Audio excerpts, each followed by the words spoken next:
नमस्कार दोस्तों, global affairs and politics में आपका स्वागत है। दोस्तों, आज हम बहुत ही इंपॉर्टेंट इंसिडेंट के बारे में बात करने जा रहे हैं। रिसेंटली आपने सुना होगा कि ब्रह्मोस मिसाइल का इस्तेमाल जो है रशिया ने किया। अब ये इंसिडेंट क्या है? इसमें देखा गया है कि ब्रह्मोस मिसाइल का इस्तेमाल करते हुए या बहुत सारी मिसाइलों का या ड्रोन्स का इस्तेमाल करते हुए रशिया ने यूक्रेन की तरफ अटैक किया। अब वो ब्रह्मोस मिसाइल है या उनकी कोई और दूसरी मिसाइल है, इसके बारे में बाद में हम डिस्कस करेंगे।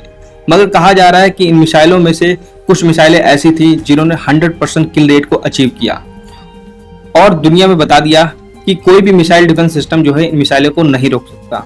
जब ये इंसिडेंट हुआ और कहा गया कि ये जो है मिसाइल ब्रह्मोस का ही वेरिएंट है, तब दो देश तो बहुत ही खुश हुए। एक तो इंडिया और दूसरा रशिया, मगर दो देश बहुत ही दुखी हुए, वो है चाइना और पाकिस्तान। आपको पता होगा हाल ही में पिछले साल की बात है जब हमारी ये ब्रह्मोस मिसाइल जो है इंडिया से एक तरह से मिसफायर हो गई थी पाकिस्तान की तरफ। उस समय भी पाकिस्तान के पास कोई भी मिसाइल डिफेंस सिस्टम जो है इसको इंटरसेप्ट नहीं कर पाया था।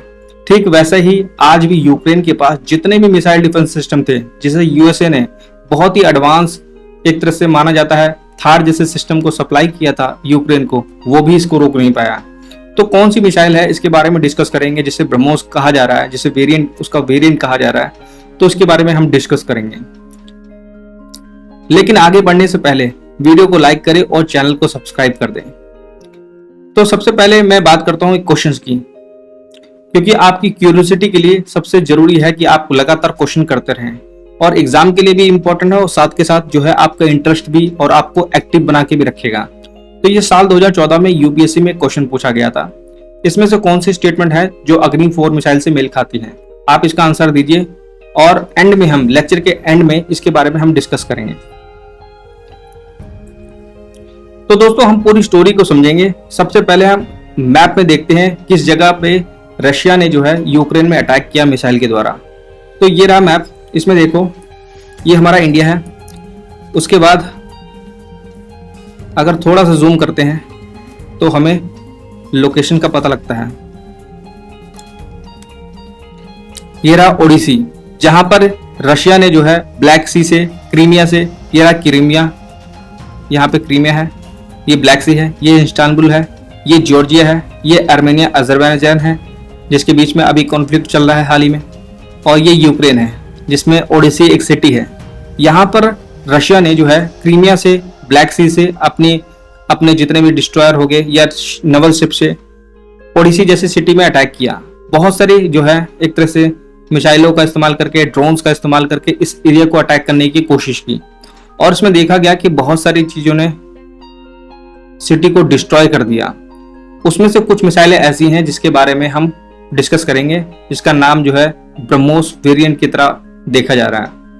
तो चलिए चलते हैं, हम जानने की कोशिश करते हैं पूरी स्टोरी के बारे में। एक्चुअली में रशिया ने क्या क्या जो है यूक्रेन को अटैक करने के लिए किया था। अगर यूक्रेन की एयरफोर्स के हिसाब से देखें, जो उन्होंने ऑफिशियल इंफॉर्मेशन जो है पब्लिक मीडिया में दी, उसमें बताया कि रशिया के ट्रूप्स ने ओनिक्स मिसाइल का इस्तेमाल किया है और बहुत सारे ड्रोन्स का भी इस्तेमाल किया है। कुल मिला के 38 के आसपास जो है टारगेट्स जो है वो ओडिसी सिटी में दागे गए थे। उसके बाद जो है दोस्तों, अब जानते हैं पूरी स्टोरी के बारे में, क्या हुआ और एक्चुअली में कैसे रशिया ने अटैक किया, जिस मिसाइल से अटैक किया कैसे उसको यूक्रेन के जितने भी एडवांस मिसाइल डिफेंस सिस्टम है वो उसको इंटरसेप्ट नहीं कर पाया। कुल मिला के अगर बात करें तो रशिया की तरफ से 38 के आसपास जो है प्रोजेक्टाइल जो है रशिया की तरफ से ओडिसी सिटी में दागी गई। उसमें से बहुत सारे ड्रोन्स भी थे, क्रूज मिसाइल्स थी, जैसे KS-22 air based cruise missile थी जो रशिया की थी। फिर इस्कंडर की लैंड बेस्ड क्रूज मिसाइल भी थी। ये कई बार एमसीक्यू में भी आपसे पूछ सकते हैं, इनको थोड़ा सा एक बार देख सकते हैं, इसमें कोई वो बड़ी बात नहीं है। फिर उसके बाद जो है इसमें शाहिद अटैक ड्रोन का इस्तेमाल किया गया जो कि ईरान के द्वारा बिल्डअप किया गया है, और P-800 ओनिक्स मिसाइल का भी इस्तेमाल किया गया जिसमें रशिया की तरफ से दागा गया और यूक्रेन के जितने भी मिसाइल डिफेंस सिस्टम है वो इसको ट्रेस नहीं कर पाए या फिर इंटरसेप्ट नहीं कर पाए, ये रोक नहीं पाए। उसके बाद जो है यूक्रेन ने जो है पब्लिक मीडिया में भी इसके बारे में बताया कि हमारे पास जो है इस मिसाइल को रोकने की कोई कैपेसिटी नहीं थी, इसलिए हम जो इसे शॉट डाउन नहीं कर पाए। अगर हम इसकी स्पीड की बात करें तो 3000 किलोमीटर की स्पीड है तो अब जानते हैं कि P-800 ओनिक्स मिसाइल है क्या। असल में इसे जो ब्रह्मोस का वेरिएंट कहा जा रहा है, इसके रशिया के हिसाब से क्या कहना है इसका, इसको समझने की कोशिश करते हैं। तो मैं आपको सीधा ले चलता हूं रशिया के नेशनल मीडिया के पोर्टल पे। इस मीडिया के पोर्टल में साफ साफ लिखा है, जैसे ये इंसिडेंट होता है उसके बाद रशिया में एक आर्टिकल छपता है, उसमें बताया जाता है कि जो ये ओनिक्स 800 मिसाइल है, P-800 मिसाइल है, जिसको यूक्रेन के मिसाइल डिफेंस सिस्टम भी रोक नहीं पाए, उसका नाम है ओनिक्स और ये ब्रह्मोस का ही प्रोटोटाइप है, देख लीजिए। उसके बाद जो है इसकी स्पीड के बारे में बात करें तो 3000 किलोमीटर की स्पीड है और 10 से 15 मीटर के अल्टीट्यूड पे ये ट्रैवल कर सकती है। दोस्तों, ब्रह्मोस मिसाइल एक सुपरसोनिक क्रूज मिसाइल है और क्रूज मिसाइल जो होती है उसको अगर ब्रह्मोस के फीचर्स के हिसाब से बात करें तो उसको जेट इंजन की जरूरत होती है। वहीं हम बैलिस्टिक मिसाइल की बात करें तो ज्यादातर जो है बैलिस्टिक मिसाइल को प्रोपेल करने की जरूरत होती है, यानी नीचे से कुछ फ्यूल की जरूरत होती है जिसकी हिसाब से वो एक हाइट को अचीव करती है। और ज्यादातर हमारे पास मिसाइल डिफेंस सिस्टम जो होते हैं वो बैलिस्टिक मिसाइल को रोकने के लिए होते हैं। इस तरह की सुपरसोनिक क्रूज मिसाइल को रोकना बड़ा असंभव काम होता है। यही कारण है कि इसको रोकना और शॉट डाउन करना यूक्रेन की फोर्स के लिए बहुत ही मुश्किल साबित हुआ और ओडिसी सिटी में बहुत सारी डिस्ट्रक्शन देखने को मिली। तो 300 किलो के आसपास वॉर हेड जो है लेकर के जा सकता है। 3000 केजी का इसका मास होता है। 2.6 की मैक की स्पीड होती है जो कि साउंड से 2.6 ज्यादा होती है। अल्टीट्यूड के बारे में हमने बताया कि 15 से 20 मीटर अगर जमीन की सतह और वाटर के लेवल से ऊपर रह सकती है, बड़े आराम से ट्रैवल कर सकती है और कोई भी रडार सिस्टम इसको जो है इंटरसेप्ट नहीं कर पाता है। अब बात करते हैं ब्रह्मोस के बारे में। क्यों कहा जाता है ब्रह्मोस को इंडिया का ब्रह्मास्त्र? कौन से ऐसे फीचर्स हैं जो ओनिक्स P-800 मिसाइल से मेल खाते हैं और क्यों जो है जितने भी मिसाइल डिफेंस सिस्टम है ये इसको इंटरसेप्ट करने में नाकामयाब हैं। इवन रशिया का S-400, ये चाइना का S-400 या इंडिया का S-400, इन सभी मिसाइल डिफेंस सिस्टम जो है ये कभी भी इसको ट्रैक नहीं कर पाएंगी या फिर ट्रेस इंटरसेप्ट नहीं कर पाएगी इस ब्रह्मोस मिसाइल को। फिर अगर हम फीचर्स की बात करें दोस्तों, जैसे भी हमने उनके फीचर्स ओनिक्स मिसाइल के फीचर्स के बारे में बात करी, वैसे ही सिमिलर फीचर इसके भी हैं। फायर एंड फॉरगेट का प्रिंसिपल वहां पे भी था और यहाँ पर भी है।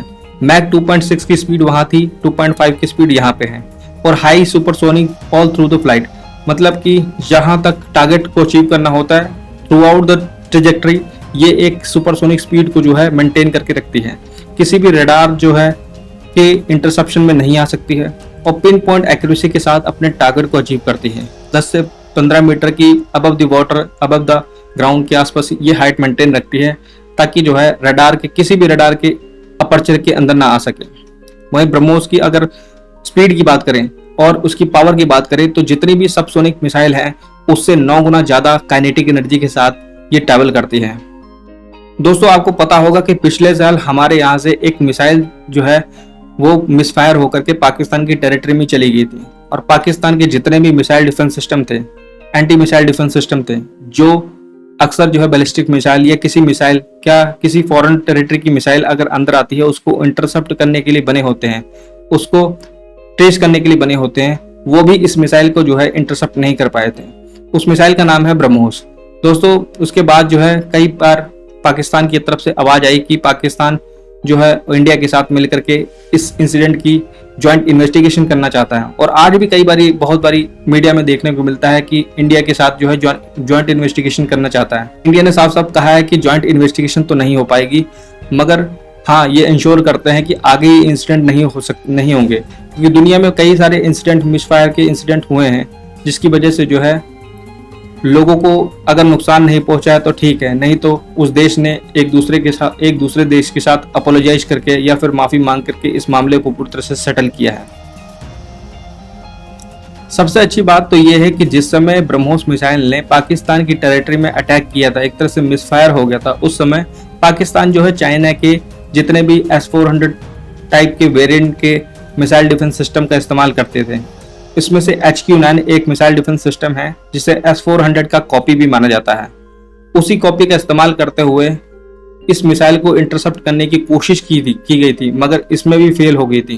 दोस्तों, ये जो S-400 मिसाइल डिफेंस सिस्टम है या फिर जितने भी मिसाइल डिफेंस सिस्टम होते हैं, इनका अक्सर काम होता है कि ये बैलिस्टिक मिसाइल को रोक पाते हैं, ना कि सुपरसोनिक या हाइपरसोनिक क्रूज मिसाइल को। यही कारण है कि आने वाले दिनों में जिसके पास हाइपरसोनिक क्रूज मिसाइल या सुपरसोनिक क्रूज मिसाइल होंगी, वही जो है वॉर में एक तरह से एज लेकर के चलेगा। यही कारण है कि दो देश बहुत ही घबराए हुए हैं इंडिया की ब्रह्मोस मिसाइल से। वहीं बात करें इंडिया के ब्रह्मोस मिसाइल की टेस्टिंग की, तो रिसेंटली हमने देखा था पिछले दिसंबर में हमारी इंडियन एयरफोर्स ने जो है इसके एक्सटेंडेड वर्जन को भी टेस्ट किया था, और उसके बाद जो है दुनिया में बताया था कि हम लोग जो है इसके एक्सटेंडेड वर्जन के साथ उन टेरिटरी में भी अटैक कर सकते हैं जहां पर पहले अटैक करना असंभव था। अगर हम बात करें इसकी डेवलपमेंट की, तो डेवलपमेंट की बात करें तो हमारे जितने भी फॉरवर्ड एरियाज हैं उन सभी जगह पर जो है ब्रह्मोस मिसाइल की रेजिमेंट्स को जो है एक तरह से तैनात कर दिया गया है। खास करके गलवान क्लैश के बाद जो है इनकी संख्या और ज्यादा बढ़ाई गई है। सैकड़ों की तादाद में लद्दाख और अरुणाचल प्रदेश में जो है इन मिसाइलों को डिप्लॉय किया गया है, ताकि हमारे फॉरवर्ड एरिया में किसी भी तरीके से कोई भी हमारा दुश्मन जो है अगर गुस्ताखी करता है, इसका जवाब जो है सीधा सीधा दिया जाएगा। दोस्तों, हमने शुरुआत में एक क्वेश्चन पूछा था, उसका आंसर है ए। अग्नि 4 मिसाइल जो है वो एक तरह से nuclear capable long range ballistic missile है। उसकी स्ट्राइक रेंज की बात करें 4000 है। क्वेश्चन के ऑप्शन की बात करेंगे तो ये ओनली वाला तो ऐसे ही गलत हो जाता है अक्सर में, और इसकी बात करें तो ये करेक्ट हो जाता है। और 1 टन और न्यूक्लियर 7500 किलोमीटर की रेंज नहीं है, 4500 किलोमीटर की रेंज है, तो ये दो आंसर गलत हो जाते हैं। ये जो आंसर ए इसका आंसर हो जाता है। दोस्तों, अगर आपको लगता है कि वीडियो अच्छी थी तो वीडियो को लाइक करें और चैनल को सब्सक्राइब करें। मिलते हैं अगली बार एक नए टॉपिक के साथ।